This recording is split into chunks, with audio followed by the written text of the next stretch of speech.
Le ministre de l'économie français qui sonnait la sonnette d'alarme, je vais y arriver, sur la situation budgétaire, tout ça lié effectivement à un contexte économique particulièrement bousculé, cette guerre commerciale. Et on se pose la question ce midi de savoir quelle peut être la carte que peut jouer l'Europe. Michel Rumi, vous êtes toujours à mes côtés. On l'a appris, le commissaire européen en charge du commerce doit rencontrer l'administration de Donald Trump à Washington demain pour évoquer ses droits de douane. Êtes-vous d'accord avec certaines lectures, certaines analyses qui disent finalement qu'aujourd'hui l'Europe entre dans un nouvel âge et que peut-être, certes elle a pâti d'une image de vieux continent peut-être un peu inerte, mais qu'elle a peut-être une carte à jouer là aujourd'hui?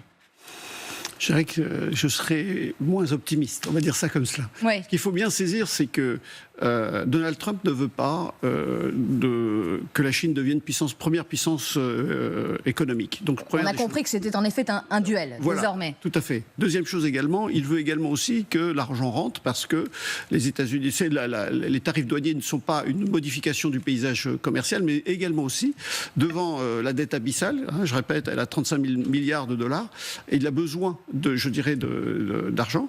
Et pour les intérêts, par exemple, c'est 1000 milliards, alors que nous, 1000 milliards de dollars, alors qu'en France, on est à 58 milliards. Donc, on voit la différence là-dessus. Donc, ce qu'il faut bien voir, c'est cet aspect. Et donc, dans cette négociation, il n'y a pas qu'une négociation de tarifs. Il y a aussi un paramètre qu'il faudra prendre en compte, c'est les relations que les États-Unis vont mettre sur la table, c'est quelles vont être les relations avec la Chine. Et si les États-Unis considèrent qu'il y a une forte, on va dire, attirance ou que ce contrat puisse se passer, l'Europe risque d'en pâtir grandement. L'Europe, dans cette situation, elle est, on va dire, entre Caribe et Scylla. D'une part, elle est face à une Amérique qui est de moins en moins amicale, et en même temps, si elle passe des contrats avec la Chine, c'est de plus en plus périlleux. Donc, c'est là la grande difficulté qui peut se passer là-dessus. Et donc, à moyen terme, bien sûr, il y a cette volonté de revenir toute seule, mais qu'il y a aussi cette industrie à refaire. Mais aujourd'hui, à mon sens, là, il y a d'autres paramètres à prendre en compte, sachant que, bien sûr, Donald Trump est toujours imprévisible. Mais à mon sens, il y a aussi ce poids de relations entre l'Europe et la Chine qui vont aussi être un paramètre important dans les relations entre l'Europe et les États-Unis. Et on l'évoquera aussi dans quelques instants avec cette crainte peut-être d'une submersion de produits chinois qui, ne pouvant pas atterrir aux États-Unis, inonderait le marché européen. Mathieu Desmoulins, le commissaire européen en charge du commerce en déplacement demain, mais pas Ursula von der Leyen, pas la présidente de la Commission. Elle ne sera pas, en tout cas pour le moment, reçu par le président américain. C'est ce que réclame aujourd'hui un certain Thierry Breton, ancien commissaire à l'Union européenne. Ça dit aussi de la manière dont nous sommes considérés Européens par l'administration Trump. C'est un choix stratégique qui a été opéré par la Commission européenne en nommant Marko Šefčovič en charge des négociations et comme seul négociateur finalement au nom des intérêts européens. Stéphane Séjourné, ancien ministre des Affaires étrangères, lui est en charge de la stratégie. Ils ont tous les deux ce portefeuille de commerce dont ils doivent s'occuper, mais c'est cet unique commissaire européen qui est chargé d'aller mener des discussions et qui est censé être le seul interlocuteur. Pourquoi ? Car pour la Commission européenne, et beaucoup dans l'entourage d'Ursula von der Leyen ont plaidé pour ça, reconnaissent que Ursula von der Leyen étant d'abord allemande, européenne, et, excusez-moi de le dire, dans une Amérique et avec un Donald Trump régulièrement qualifié de sexiste, n'est pas l'allié, l'interlocuteur adéquat à Washington. C'est presque à l'inverse, une persona non grata. Ouais, très intéressant, Arlette Chabot. En effet, le fait que, en tout cas en termes de première étape, ce n'est pas la présidente de la Commission qui se déplace demain à Washington. Oui, parce qu'il ne veut pas la recevoir. C'est ça. C'est tout simple, parce que l'Europe, ça n'existe pas. Ça n'existe pas pour Donald Trump. Ou en tout cas, si ça existe, il faut détruire effectivement l'Europe. Ça, c'est le point commun avec Poutine et la Russie. Ça donne le sentiment quand même, quand on est européen, que d'un côté, vu de Washington, l'Europe doit payer pour sa défense, payer des armes américaines qui la protégeront demain, payer effectivement aussi des droits de douane et ainsi, comme le racontait et le réexpliquait très bien tout à l'heure Thierry Breton, pour payer et financer la baisse d'impôts effectivement des contribuables américains. Puis du côté chinois, l'Europe doit acheter. Voilà, acheter qui revient à peu près au même, c'est-à-dire acheter les voitures chinoises qui ont été taxées avec après beaucoup de difficultés par l'Union européenne et acheter tous les produits et récupérer sans doute une partie des exportations qui n'iraient plus vers les États-Unis. Donc, au fond, c'est vrai que c'est une Europe qui doit bouger, qui doit se défendre, à condition qu'elle reste unie. Il n'y a pas une personne qui ne dise pas la même chose, pas être unie. Bon, simplement, l'unité, c'est bien, mais Giorgia Meloni, encore une fois, va essayer de... Peut-être sera-t-elle l'intermédiaire, va-t-elle plaider pour l'Union européenne avant de plaider pour l'Italie. Orban, de toute façon, lui, n'était pas associé aux premières mesures de rétorsion annoncées par l'Union européenne. Les Espagnols s'intéressent à la Chine parce qu'ils ont besoin d'investissements chinois. Donc, c'est un moment clé. Moi, je reviens un peu à ce que dit Dominique de Villepin aujourd'hui, aussi dans une interview publiée par la presse du week-end, c'est... l'Europe joue sa peau. Bah oui, l'Europe joue sa peau. Joue sa peau. L'Europe et la France sont à un tournant de leur histoire. Voilà tout le monde est d'accord sur ça. L'ancien Premier ministre, dans ce monde des nouveaux empires, l'indépendance fait la force. Cela passe par une refondation de la stratégie européenne. Voilà, refondation, à condition, encore une fois, tout le monde plaide pour l'unité. Si chacun pense que tout seul, et on peut grignoter un petit avantage, un petit plus... Et on est tenté de se séparer des 27 parce que c'est long, c'est compliqué, les positions, les intérêts sont parfois divergents. Donc voilà, et on va voir si l'arrivée d'un nouveau chancelier, effectivement en Allemagne, va renforcer un peu ce partenariat franco-allemand et relancer un peu l'Europe et mettre un peu de solidité, quoi. Vous évoquiez l'unité européenne, c'est une vraie question. Vous évoquiez également ce déplacement, cette semaine, jeudi, je crois, de Giorgia Meloni, la présidente du Conseil italien à Washington, qui recevra aussi en réponse le vice-président J.D. Vance à Rome. Ce sera le lendemain, vendredi 18 avril, si je ne me trompe pas. Quelle réponse de l'Europe? Écoutez, Thierry Breton, justement sur notre antenne, avec un vocabulaire, une sémantique assez guerrière. Et on en parle ensuite. On a des arguments très forts. On a des lois anti-coercition, on a la capacité de taxer, y compris les services. Donc on a beaucoup d'arguments. Il faut les mettre sur la table. Pour reprendre peut-être des métaphores à la John Wayne, il faut avoir des revolvers chargés sur la table.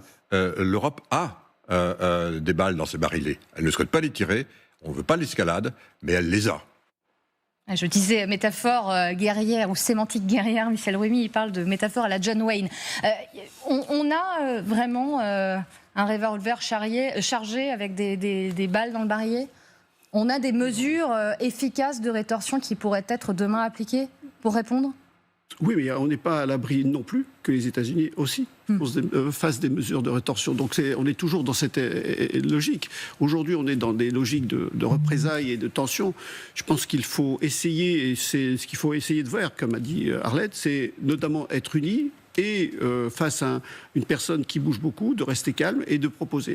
La négociation, ça évite des tensions. Simplement, ça c'est en théorie. En pratique, et je rejoindrai un peu ce qu'a dit M. de Villepin, c'est-à-dire que c'est l'Europe qui joue. C'est-à-dire que est-ce qu'on va s'orienter vers la Chine ou vers les États-Unis avec des tensions quoi qu'il advienne. Donc il faut pendant un certain temps essayer de trouver des solutions pas trop difficiles, mais ce qu'il faut bien se rendre compte, c'est qu'à travers ces négociations qui peuvent arriver, à supposer qu'on arrive à trouver des tarifs douaniers, est-ce qu'on pourrait appliquer ces mêmes tarifs douaniers aux produits américains, même si on arrive à des accords? Et deuxième chose, quid de l'acier, de l'aluminium et des voitures qui sont taxées à 25 ? On n'aura pas. Donc c'est pour cela qu'au travers, je dirais, ces négociations, beaucoup de questions sur un proche avenir et donc une réforme, on va dire, des institutions européennes vont être nécessaires pour prendre vite et fort des décisions. Et c'est ça, et vite et fort nécessite une unité et un processus d'accélération assez rapide. Oui, avec la vraie question est-ce qu'on avance groupé ? C'est voilà. Quand même, la question se pose. Mathieu Desmoulins, on évoquait il y a quelques instants l'instant l'impact sur la croissance française, ces 0,2 points en moins. Tout ça aussi dans un contexte d'instabilité, d'incertitude. Une enquête annuelle de France Travail sur les besoins en main-d'œuvre montre que les projets de recrutement s'effondrent à 12,5% par rapport à l'an passé. Ça aussi, c'est une réalité économique. Et l'incertitude provoquée par ces annonces a de réelles conséquences. Et c'était même avant les annonces de Donald Trump. Cette étude, elle est menée entre octobre et décembre. On est bien avant l'investiture de Donald Trump. C'était encore l'administration Biden. Donc il y a fort à parier que si réévalué, c'est ça. Que si cette étude était faite aujourd'hui, les chiffres seraient encore plus faibles pour la simple et bonne raison que les entreprises ont besoin de visibilité et que, pour reprendre l'expression de Thierry Breton, la politique de gribouille américaine de droits de douane, puis suppression de droits de douane, puis à nouveau, puis ouverture de négociations, ça ne favorise pas le remplissage du carnet de commandes des entreprises et donc cela crée de l'incertitude sur les capacités d'embauche. Je reprends simplement les chiffres. On est encore qu'à l'automne. 24,1% des entreprises prévoient une embauche, essentiellement des entreprises de moins de 200 salariés. C'était 28,2%, 4 points de plus un an plus tôt. Cela dit bien aussi l'impact que peut avoir la situation internationale, qui s'est encore dégradée depuis, sur le monde économique et le monde économique français. Avec une réalité, Arlette Chabot, peut-être aussi la tentation de ce fait du chacun pour soi, parce qu'on parle de la situation française, mais cela a des répercussions sur les 27, avec aussi en fond, je l'évoquais un peu plus tôt, la crainte d'une submersion de produits chinois qui devaient être destinés aux États-Unis, surtaxés à 145%, qui arriveraient dans nos ports européens. Ça aussi, c'est une réalité qui n'aide pas à une stabilité économique. Oui, et puis l'idée que certains vont se précipiter à Pékin, comme d'autres se précipitent à Washington pour essayer de négocier effectivement avec les Chinois. Donc là aussi, c'est la même tentation. Les indices, il faut se protéger. Donc voilà, on parlait tout à l'heure de la taxation des petits colis qui viennent de Chine. C'est pas rien parce que c'est la fast fashion, hein, donc la very fast fashion, avec les entreprises aussi, ou nos magasins de vêtements européens qui sont totalement obligés de fermer les uns après les autres, des entreprises parce qu'on importe de Chine. Donc ça n'est pas rien. Et là, c'est la submersion, notamment dans le domaine des vêtements, et puis tout le reste. Donc abandonner effectivement les États-Unis et se tourner vers Pékin en se disant peut-être que là, on va réussir à obtenir effectivement des contrats un peu meilleurs, c'est pas terrible non plus. Donc ce qu'il faut éviter, c'est que ces Européens soient, comment dirais-je, et le tournis, quoi. Voilà. Et c'est ça, c'est se dire on remplace les uns par les autres, etc. Et donc, et je crois que c'est le plaidoyer de tout le monde politiquement, c'est que cette Europe puissance dont on nous rebat les oreilles depuis tant d'années, elle existe vraiment et elle se fasse entendre et qu'elle pose ses conditions à tout le monde. Inquiétude d'ailleurs, je parle sous votre contrôle, Mathieu Desmoulins qui le suivait régulièrement. François Bayrou le dit. Il a raison. D'ailleurs, se tourner ou se détourner du bloc américain pour le bloc chinois, ça peut aussi constituer un risque. Ne soyons pas naïfs. Et avec le risque aussi que ce tourbillon des Européens que décrivait Arlette ne desservent finalement les intérêts français. Beaucoup de voix, notamment au sein de l'Union européenne, appellent désormais à trouver de nouveaux partenaires. Et il s'avère que dans les cartons, il y a un accord de libre-échange avec le Mercosur qui est pour l'instant bloqué par la France car les conditions posées notamment sur la question agricole ne nous conviennent pas, avec un veto d'Emmanuel Macron sur le sujet. S'il faut aller chercher d'autres partenaires que la Chine et les États-Unis, vers où est-ce qu'on peut se tourner ? Vers l'Inde, il y a des accords en cours de négociation,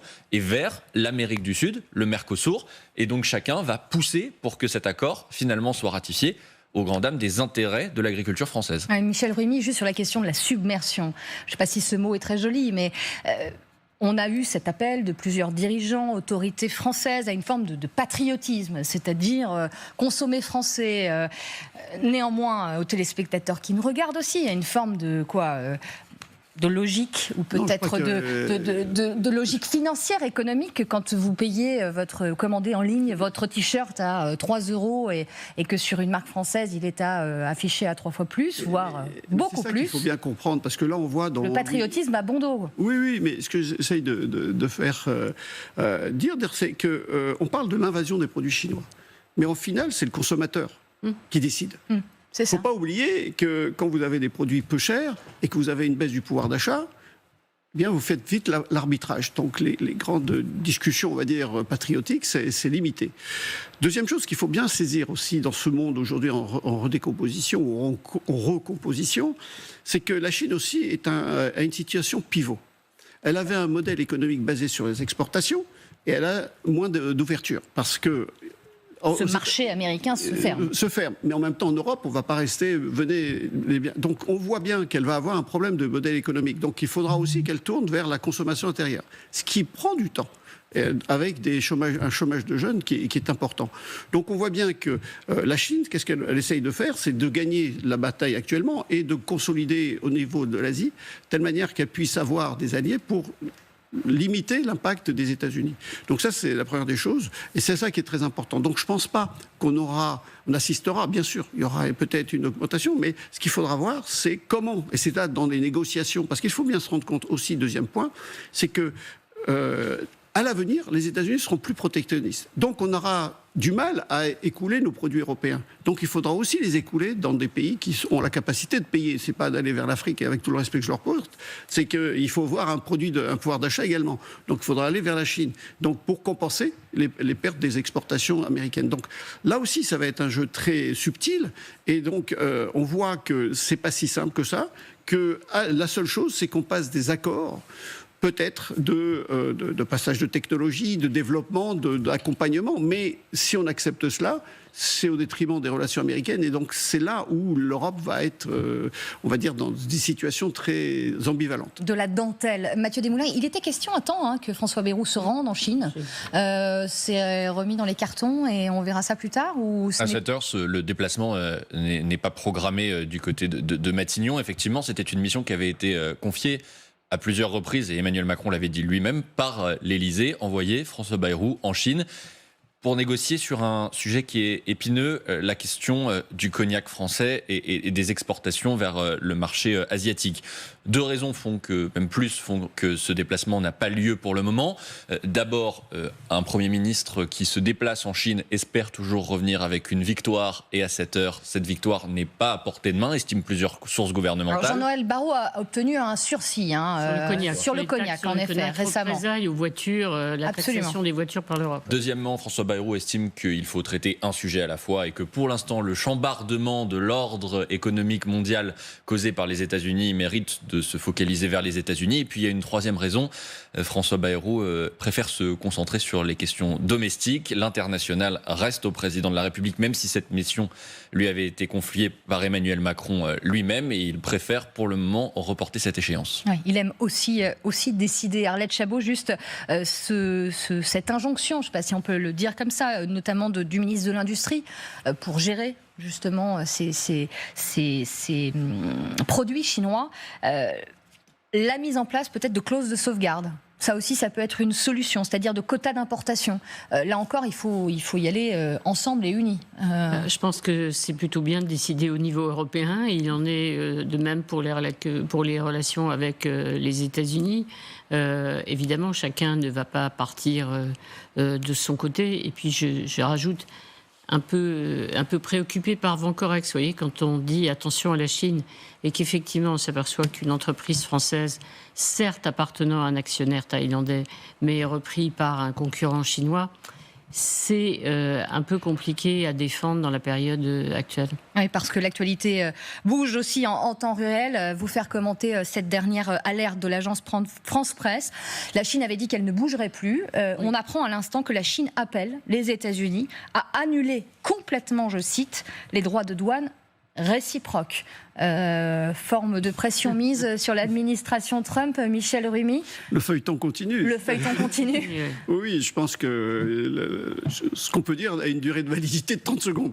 Mais non, bien sûr, c'est aussi une ouverture de dire, voilà, la Chine, je me mets aussi à négocier, et pas nécessairement à discuter. La question, c'est toujours qu'est-ce qui va être dit et le contenu de ces négociations, ou même d'annuler. Parce que, bien sûr, si la Chine dit on veut annuler les droits réciproques, ce que va demander les États-Unis en contrepartie. Et c'est ça la grande difficulté, c'est qu'on est dans une phase aujourd'hui où tout est en négociation. Et donc, qu'est-ce que met chaque partie en face pour faire plaisir à l'autre partie ? Une annonce Une demande qui intervient aussi moins de 24 heures après la suspension, l'exemption de droits de tarifs douaniers, Arlette, sur les smartphones et les ordinateurs. Oui, c'est-à-dire qu'effectivement, c'est le feuilleton permanent. Vous vous souvenez aussi qu'il y avait une proposition entre les États-Unis et l'Europe, là aussi, de supprimer, effectivement, de faire une zone de libre-échange. Donc, à chaque fois, c'est un feuilleton, proposition contre proposition et pour l'instant, pas vraiment de négociation qui s'ouvre, en tout cas, entre la Chine et les États-Unis. Et on suivra ça peut-être l'ouverture. On suivra ça d'extrêmement près sur l'antenne d'NCI. Merci à tous les trois, c'était passionnant.